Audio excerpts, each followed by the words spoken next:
سلمان کی موت کے بارے میں بتایا۔ اتنے ہی دن وہ دونوں صدمے میں رہی تھی، دونوں مجبور تھی، وہ چاہ کر بھی باپ سے ملنے پاکستان نہیں جا سکتی تھی۔ کیسی بات کر رہی ہو اب بیٹا؟ کوئی احسان نہیں کیا ہم نے، انسانیت کا فرض نبھایا ہے بس۔ ٹھک ٹھک ٹھک دروازے پر ہوئی دستک نے اندر موجود دونوں نفوس کو اپنی طرف متوجہ کیا۔ کم ان۔ آصف صاحب کی اجازت دینے پر عرش کیبن میں داخل ہوا۔ عرش ادھر آؤ نانو کے پاس۔ آصف صاحب نے عرش کو دیکھ کر پیار سے کہا، جبکہ حورین بھی اب عرش کو دیکھنے لگی تھی۔ آج نانو آپ کو پلے لینڈ لے کر جائیں گے۔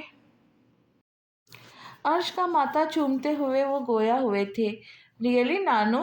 عرش پرجوش ہو کر بولا تھا۔ انکل اب اجازت دیں، میں رامین کو پہلے یونیورسٹی سے پک کروں گی، پھر ان دونوں کو گھر چھوڑ کر ہاسپٹل جاؤں گی۔ حورین چیئر سے اٹھ کھڑی ہوئی تھی۔ اوکے بیٹا۔ آصف صاحب نے عرش کے سر پر پیار کیا۔ لیٹس گو عرش۔ یس موم۔ عرش نے آگے بڑھ کر حورین کا ہاتھ پکڑا تھا۔ وہ دونوں لندن ایئرپورٹ سے سیدھا ایک ہوٹل آئے تھے، دونوں نے ایک ہی روم بک کروایا تھا۔